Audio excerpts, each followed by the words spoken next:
God decrees that you will be saved, you will be saved, right? You can't refuse it. Where the Catholic position on it is you always refuse grace if you're given it.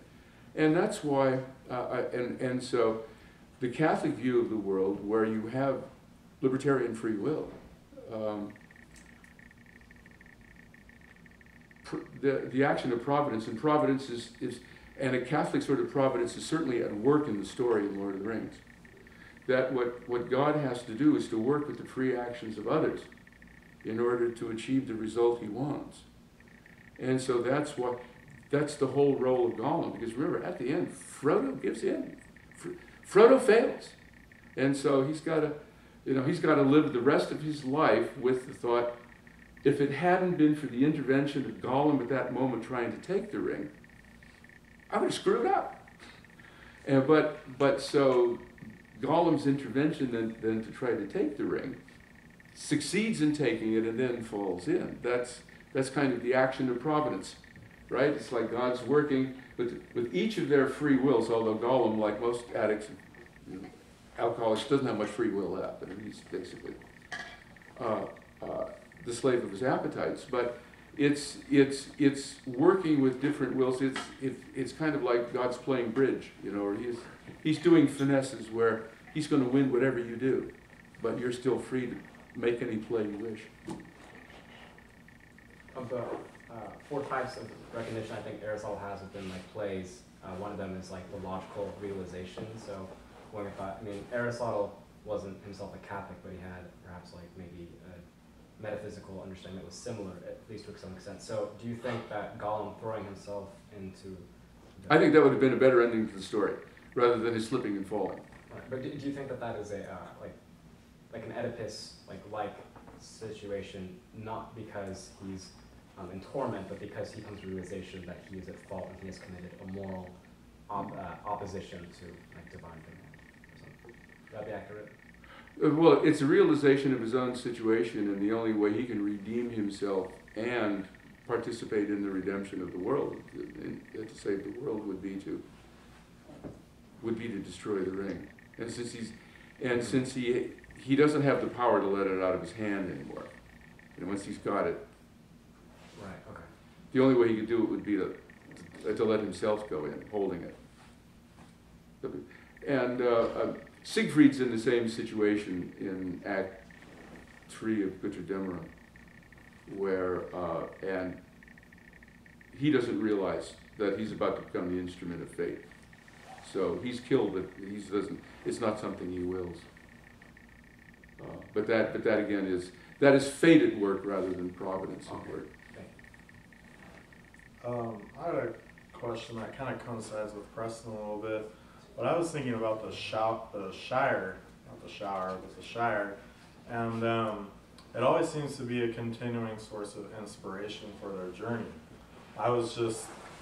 The Return of the King was just on a couple days ago on HBO, and Frodo's crawling up the mountain, and he's crying and all that jazz, and Sam comes up to him and he's like, hey, remember the Shire? And it's like, oh, it'll be fall soon. Which is right out of the book. Yeah. And, it'll be fall soon, and that Mary Poppins. Rosie Cotton. Rosie Cotton, he's talking about her and whatnot. And I was just wondering what the significance to the Shire really was, because it can be an inspiration for their exhaustive, reps, Well, one interesting, you can always get an argument in a Tolkien audience by asking who's the real hero of the ring. Is it Frodo or is it Sam? Or is it neither or both of them? Yeah. Because Frodo screws up. It's really Sam who saves the situation. And remember that, and this is, I think, a piece of Tolkien biography. Tolkien was an officer in World War I, where he says, all but one of my close friends was dead by the end of the war. And more pointedly, Tolkien was an officer who was present at the Battle of the Somme in 1916, when upwards of 40,000, the English took 40,000 casualties in one day. 10,000 of them probably in the first 15 minutes. And that scene in the dead marshes where you see the bodies in the pools of water. Well, it rained after the Battle of the Somme, so there were dead bodies in the shell holes. And so you looked down and there'd be these bodies with their mouths open, lying in these pools of water. Well, remember what Tolkien had lived his whole life in. I mean, he lived his life in Birmingham at this little school. I mean, nothing like that had ever entered his mind. I mean, the horror of that surely stuck with him, because you keep coming back to the dead marshes, and he gives this detailed description of what those are like. So a lot of the kind of real horror pictures, the pictures of Mordor and Saruman and so forth, and Isengard and so forth, that's from his experiences in World War I. Yeah. I mean, you had a whole bunch of very gently raised English, young English subalterns and officers who were sent into this absolute horror show. And of course, Sam is Tolkien's tribute to the English enlisted grunt, right? The Tommies, cheerful, always willing to pitch in. So do you think the Shire, in like contrast to the puddles and dead bodies and whatnot, do you think that would be his source of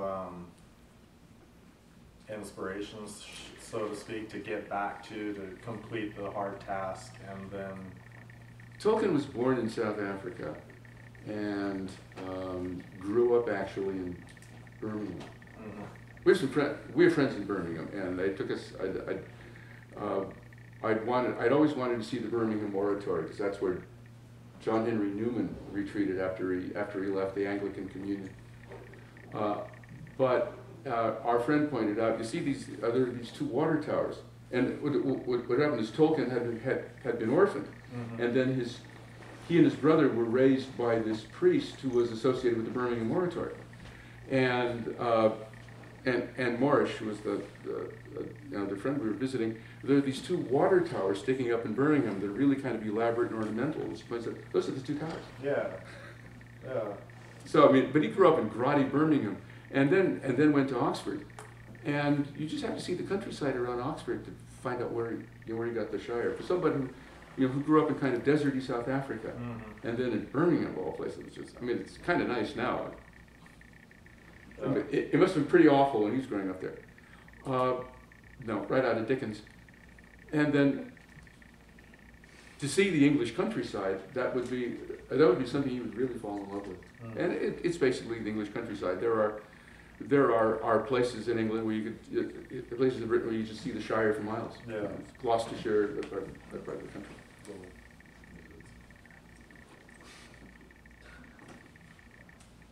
Thank you. Yeah. Well, I got a question that's the critics bring it up the critics of Lord of the Rings bring it up all the time, and it's at the end of the trilogy, Gandalf comes riding down on the eagles and saves Frodo and Sam. Why not use the eagles to go to Mordor and just destroy the ring that way? Because it's not of men.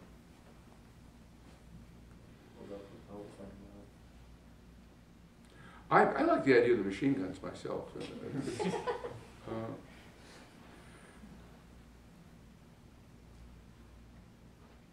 Gandalf, and he talks about this in the first book, does not want to get anywhere near the ring because he's tempted, and there is a notion in Catholic moral theology, which is known as avoiding occasions of sin, right? If you have a temptation to drink, don't walk by bars, Don't go into bars asking for matches or directions, Go into grocery stores and ask for matches and directions. If you have a temptation to eat Snickers bars out of the machines, don't go near the machines. Gandalf is of all of the people, of all of the characters in the story, knows most what's at stake because he's been around for the whole history. And he would know how to use the ring if he had it. And so he's just avoiding occasions of sin. He could, it's just, you could have avoided so much suffering by avoiding that, but it wouldn't have solved the problem because that's just he would have become the Nisara. If Gandalf knew how to use the ring, well, the ring is corrupted because it's been separated from its Mm-hmm. function, and it's just a means to an end. If it were used properly, could it be uncorrupted? There's no proper use of it, is there? I mean, that's Sauron was using the ring in order to subvert other people. Right. There's no proper use of the ring. Okay. It's altogether evil, as Gandalf says. Okay. Where the Elven rings were not altogether evil, but they were no bargain either. They were at the disposal of these reactionary forces in Middle Earth that just have to leave the Noldor.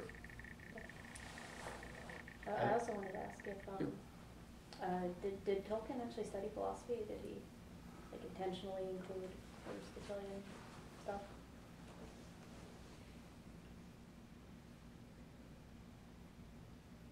Tolkien read. There was very little literature with which he was unfamiliar. He was choosy. There was very little literature written before 1500 with which he was unfamiliar. You see influences come up everywhere. What I think what happened was he started out, his interests were poetic and literary. And and then his father's, and then his son said, and they became philosophical and theological later on. And so that's why in the later drafts you start getting accounts of the fall of man, the fall of the angels, original sin. You get the myth. You get his myths hewing more and more closely to the world as described in sort of standard Catholic theology. It didn't start out that way, but yeah, it's certainly intentional and propositional by the time you get to the final version, and certainly the Silmarillion is that way. I mean, it's right out of the Apocryphal. It's right out of the Apocrypha.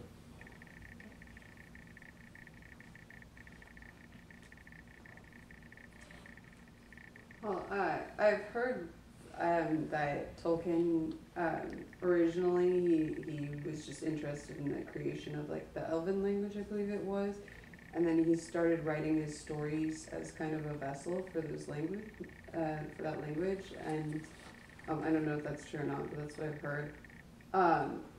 You, as someone who's also interested in language, what would you say the significance of those languages are in the books?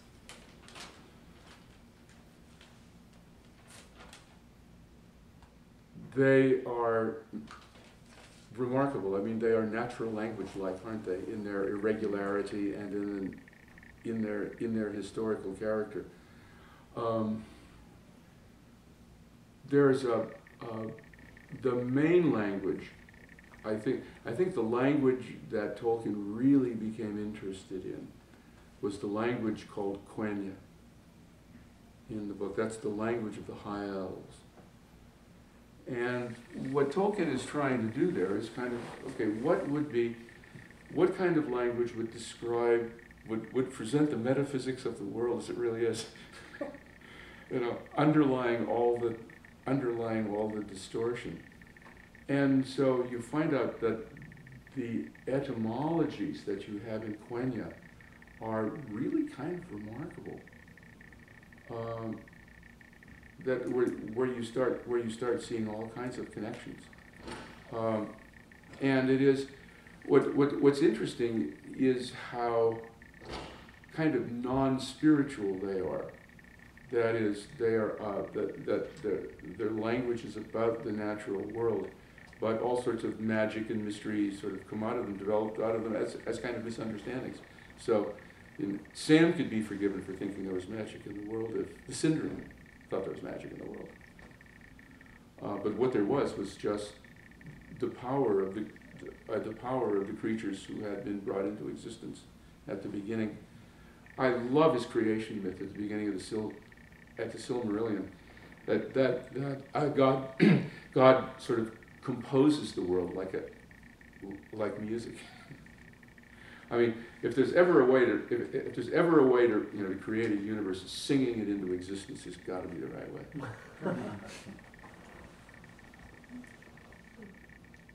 And it's very Wagnerian too, because you have different motifs, and then you have developments of the motifs. And at one point you have,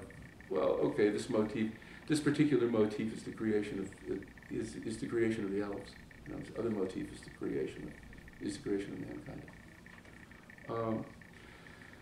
But what he's trying to do is develop a kind of language at the basis that would be the basis for all other human languages, and it's Quenya.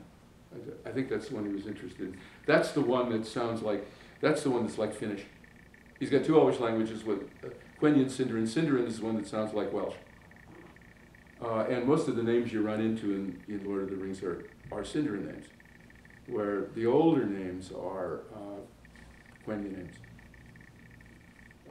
And that's anyway, long story. Good question.